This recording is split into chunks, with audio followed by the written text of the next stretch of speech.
Good evening everyone. आज हम लोग पढ़ने जा रहे हैं माई मदर एट 66 क्लास 12 का ये फर्स्ट पोएम है जो ये कमला दास के द्वारा लिखा गया है। तो आज मैं आप लोगों को इसके बारे में बताऊंगा।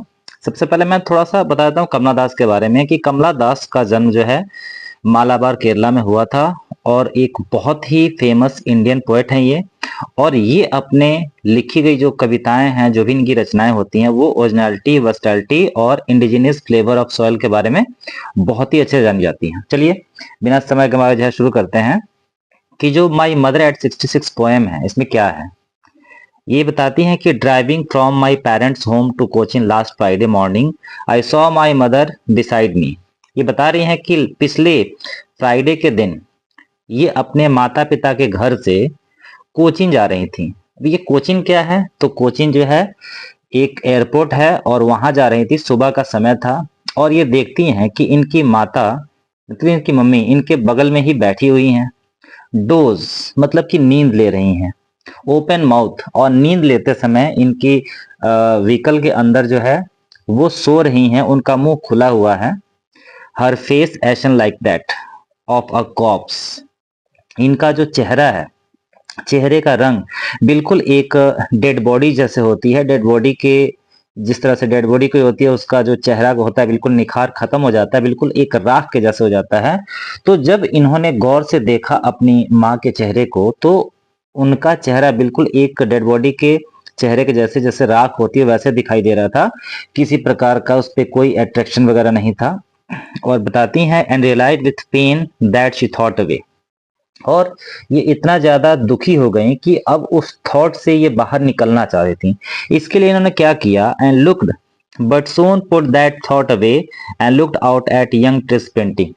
और चूंकि अपने माँ से ये बिछड़ना नहीं चाहती थी और इनको एक डर सता रहा था अपनी माँ से बिछड़ने का, उस डर को दूर करने के लिए इन्होंने अपनी नजर अपनी माँ के चेहरे से हटा करके बाहर की तरफ इन्होंने देखा।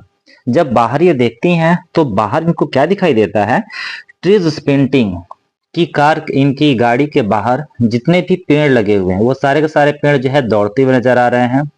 उन पेड़ों को देख करके थोड़ी सी इनको खुशी हुई, थोड़ी से उस दुख से ये उबर पाई जो अपनी माँ के लिए, अपने माँ के बिछड़ने के लिए जो है ये परेशान हो रही थी। The marriage children spilling out of their homes. और इन्होंने देखा कि बच्चे जो थे अपने घर से खुशी खुशी जो बाहर निकल रहे थे, खेलने के लिए निकल रहे थे। But after the airport security check. और इस प्रकार से चलते चलते जो है ये एयरपोर्ट पहुंच गई। एयरपोर्ट पहुंचने के बाद वहां पर सिक्योरिटी चेक हुआ इनका। Standing a few yards away. और वहां से इनकी माँ इनके पास नहीं जा सकती क्योंकि ये एयरपोर्ट के कैंपस में चली गई थी। तो कुछ डिस्टेंस पे ये खड़ी हुई थी। कुछ डिस्टेंस पर खड़े होकर के felt that old familiar, sorry, standing a few yards away I looked again at हर। वहां से खड़े होकर के फिर से ये अपनी माँ के चेहरे पर देखने लगी। वैन, पैल, वैन का मतलब बिल्कुल डिम, बिल्कुल वीक। पैल मतलब बिल्कुल नीरस, कलरलेस, किसी प्रकार का कोई अट्रैक्शन जो है न होना, कोई लाइट नहीं होना, कोई ग्लैमर जो है न होना। As a late winter's moon. इनका चेहरा जो था इनकी माँ का हूबहू बिल्कुल उस लेट विंटर्स जैसे मुझ जैसे जो सर्दियों का जो चंद्रमा होता है, बिल्कुल चमक नहीं होती, हूबहू उसी प्रकार से इनका चेहरा जो है नजर आ रहा था। And felt that old familiar एक। और इनको फिर से जो है वो पुराना दर्द सताने लगा। अब ये ओल्ड फेमिलियर एक क्या है, तो कमला दास के बचपन में इनको डर था कि ये कहीं अपनी माँ से बिछड़ न जाए, माँ इनकी कहीं दुनिया से मतलब छोड़कर चली न जाए, डेथ ना हो जाए, चाहे कुछ भी हो जाए। तो ये यहाँ पर फिर उस स्टेज में थी कि इनकी माँ की जो डेथ थी वो बिल्कुल नजदीक थी और उनसे ये दूर नहीं होना चाहती थी। उस बात को बताने के लिए कि पहले भी इनको एक बार जो है डर सता रहा था कहीं अपनी माँ से बिछड़ न जाए, और फिर वही कंडीशन जो है यहाँ भी आ गया है। इसलिए वो कह रही हैं कि मुझे फिर से वो फेमिलियर एक जो है याद आ गया। My childhood fear but all I said was see you soon अम्मा। All I did was smile and smile and smile. लेकिन अपने आप को किसी तरह इन्होंने कंट्रोल किया और वहां पर इन्होंने अपनी माँ को सी यू सून अम्मा कहा। और देखिए बिल्कुल अपने माँ के बिछड़ने से जो इनको गम था वो बहुत ही ज्यादा था। और ये कि ये अपनी माँ के लिए काफी मतलब कि इनके अंदर दिल के अंदर जो है दर्द भरा पड़ा है। इनकी माँ ये जान लेती कि मेरी बेटी जो है दुखी हो गई है, तो हो सकता है उस एज में इनकी माँ को बहुत बड़ा सदमा लग सकता था, बहुत बड़ा दुख लग सकता था। इसलिए कि इनकी माँ ये ना सोचें कि ये उनके ख्यालों में डूबी हुई हैं या उनके लिए परेशान हैं, इसलिए अपने गम को छुपाने के लिए इन्होंने क्या किया, smile and smile and smile, मुस्कुरा करके अपने अंदर के दर्द को इन्होंने छिपा लिया। कभी कभी मुस्कुराहट जो है खुशी के लिए नहीं होती, कभी कभी ये गम के लिए ही होता है। आइए इसमें जान लेते हैं बहुत सारे पोएटिक डिवाइसेस जो है यूज किए गए हैं। सबसे पहले मैं आप लोगों को बता दूं कि पोएम का जो पोएटिक डिवाइसेस जो यूज किए गए हैं, सबसे पहले इसमें किसी प्रकार की कोई राइमिंग स्कीम यूज नहीं की गई है। जैसे आपने देखा होगा कि जो इस फर्स्ट लाइन का जो लास्ट वर्ड है फ्राइडे है, सेकेंड लाइन का लास्ट वर्ड मी है, फिर दैट है, फिर पेन है, फिर सून है, फिर यंग है।